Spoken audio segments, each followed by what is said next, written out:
Hello. This video is intended to show how I have met the requirements for the NMRA Achievement Program Certificate for Master Builder Cars, and to provide some helpful tips for those wishing to do the same. I have also prepared information videos for other certificates, and you can find those on this YouTube channel. The requirements for any of the Achievement Program certificates may be found at the NMRA's website, www.nmra.org. Once there, pull down the tab for Education, select Achievement Program, and then you can view the different categories. The various certificates in the Achievement Program fall into 4 different categories, and the Master Builder Cars certificate is in the category of Model Railroad Equipment. It is one of only 2 certificates in this category, the other being Master Builder Motive Power. Both certificates require the completion of several models, some scratch-built and some super detailed. Let's have a look at the specific requirements for the Master Builder Cars certificate. The primary requirement of this certificate is to build 8 operable models of railroad cars. This includes freight cars, passenger cars, maintenance of way cars, cabooses, and so on. Operable means that they must be able to roll on the track, negotiate a curve, be pulled by something like a locomotive. It does not mean that other moving features such as doors or hatches, etc. must work. Within your total of 8 cars, there must be 4 different types of cars. One of them must be a passenger car, which can be anything typically found in a passenger train, for example, baggage cars, express reefers, business cars, etc. All of those would qualify. The intent of this specific requirement is to show that you can model a variety of types of cars. Now, a word about those 4 different types of cars. An obvious distinction would be a box car as opposed to a refrigerator car or flat car or gondola. But another distinction could be the difference between a wood outside braced box car and a steel box car. For example, those would count as 2 different types.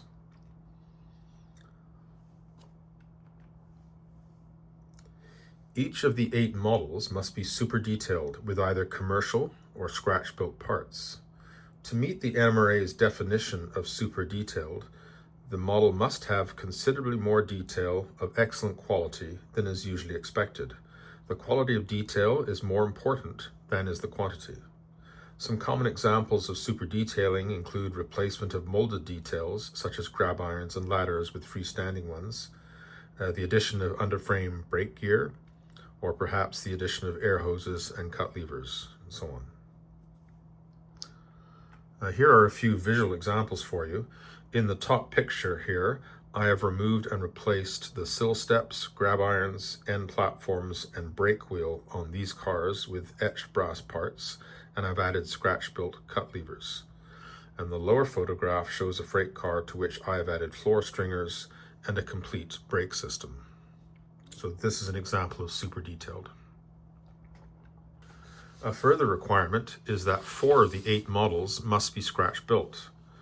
The NMRA's definition of scratch-built requires that at least 90% by count of the pieces or parts, other than those specifically exempted for cars, are fabricated by the modeler.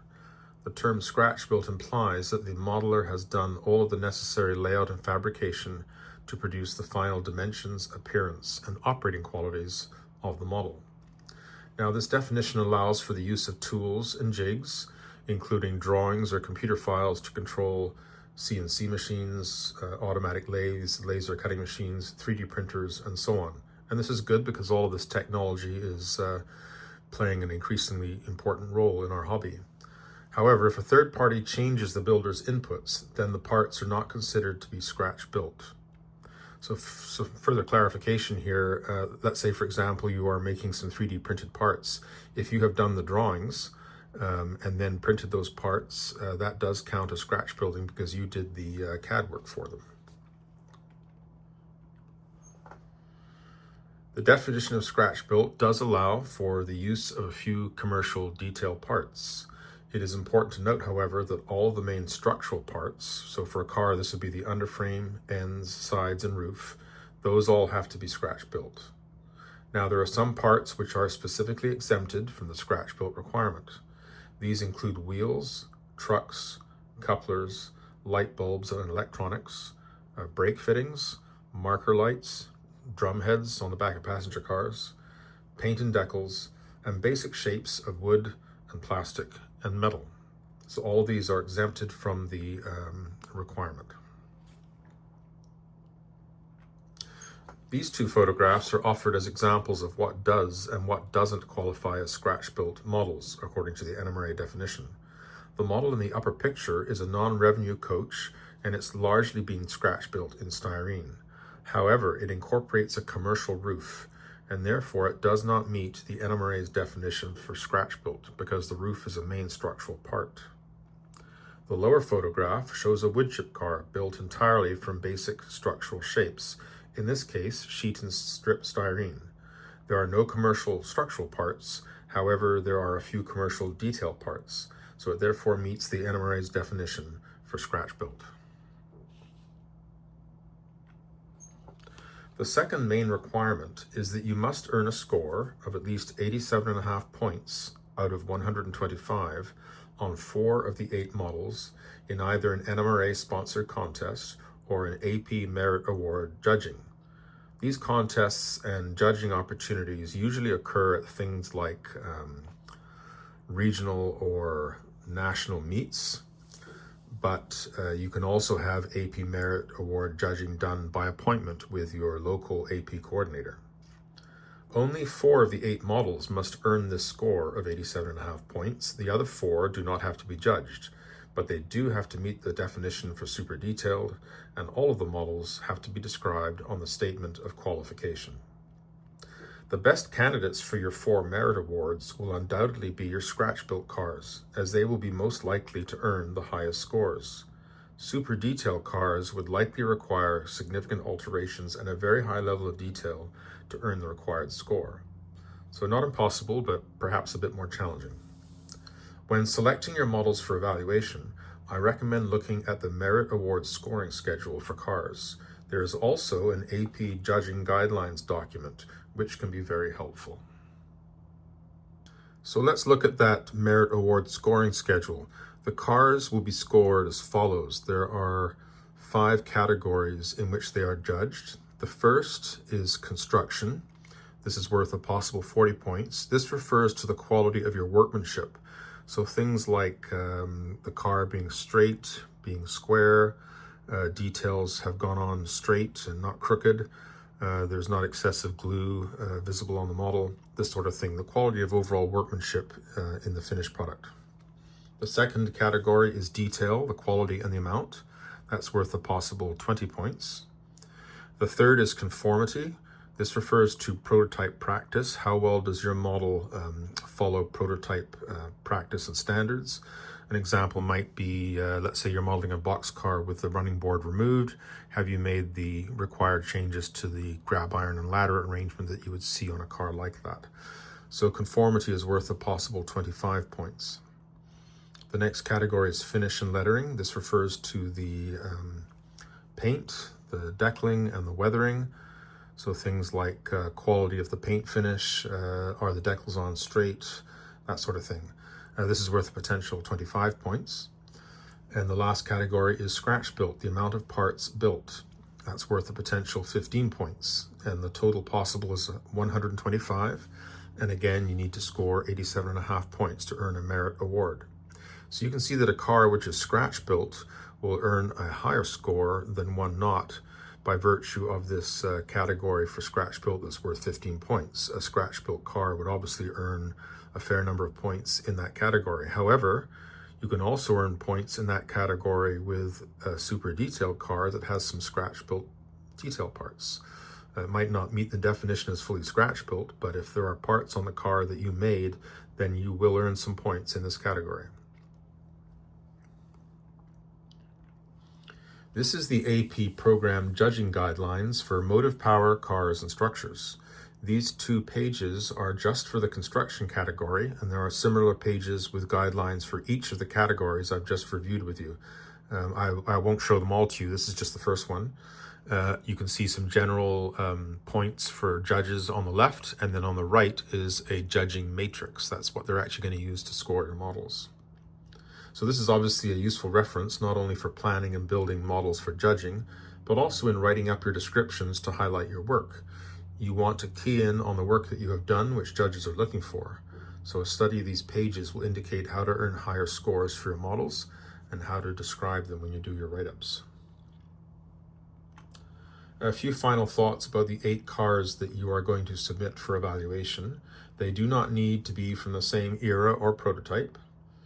They do not need to be built in the same scale. And they do not need to be built at the same time. You may have some models you've already built, as I did, that would qualify, and then you might have some that you need to make in order to get to the required total.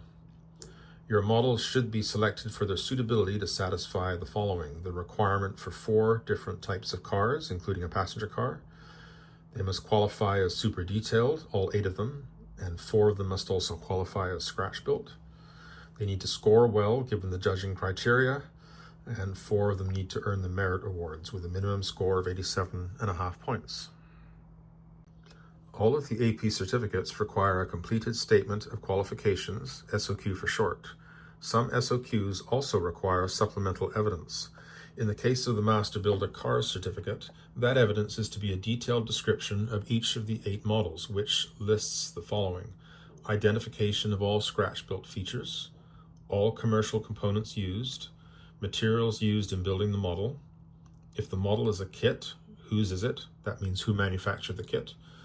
Verification of the 4 merit awards, so you would provide photocopies of those. And photos of the models are helpful, but not required. On the left, you're looking at page 1 of the SOQ, which includes a checklist of the required attachments. On the right is page 2, where you will list the 8 models submitted for evaluation and indicate which are scratch built and which have earned merit awards. In some cases, you might have earned a merit award or 2 in advance of applying for the certificate. In my case, I had all of the judging for the merit awards and the certificate done at the same time. Either way is fine.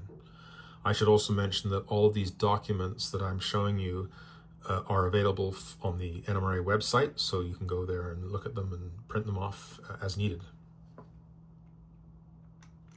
This is what the merit awards look like. Again, you will need 4 of these to qualify for the Master Builder Cars certificate. So each of the cars listed here on these awards has earned the required score of 87.5 points. I should mention that you will not be told what your final score is. You will simply be told if you have met the requirement or not. I will now show you the 8 cars I submitted for evaluation, and perhaps more importantly, how I described them. These cars were selected from my existing fleet of rolling stock according to their suitability for meeting the various requirements. They included the following. So all of the models were super detailed, but the 4 that were not scratch built were a day coach, a caboose, a tank car, and woodchip car. And then the 4 scratch built models were a pair of trailer flat cars, a woodchip car, and a panel track car, that is a maintenance away car. So I'll show you the super detailed and non-scratch built cars first. My model of day coach BCOL 8 met the requirement for inclusion of a passenger car. I provided a description of the prototype and the model for each of these cars, and I was sure to list the scratch built features, commercial components used, and materials used as required. This model featured numerous detail parts, and many of those were scratch built. So I knew that the car would earn some additional points in that category for scratch build. My model of caboose BCOL 1863 was built from a Caslo Shop's flat cast resin kit, and it was super detailed, including numerous commercial and scratch built parts, so it therefore meets the definition for super detailed.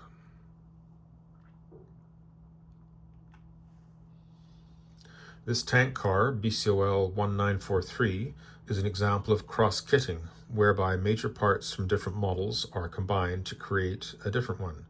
The NMRA specifies cross-kitting as an example of meeting the definition of super detailed, and that therefore qualifies as such.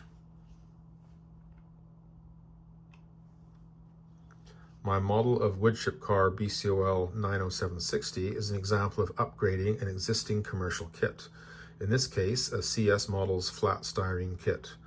Most of the molded details were removed and replaced with commercial or scratch-built detail parts. I built 9 of these chip cars. So those are the 4 super detailed models I submitted, and you might notice that I used different examples of techniques. There's a kit car in there, there's cross-kitting in there, and there's upgrading an existing kit in there. So I was hoping to try and show some different approaches to creating models. Now on to the 4 scratch-built cars. I scratch-built 2 identical trailer flat cars in styrene, including the entire car body. There are a few commercial detail parts, most of which are on the exemption list. So the first one was PGE 7102, which is the black car. And this is the second trailer flat car, which is structurally identical, but it's finished in a different paint and stencil scheme.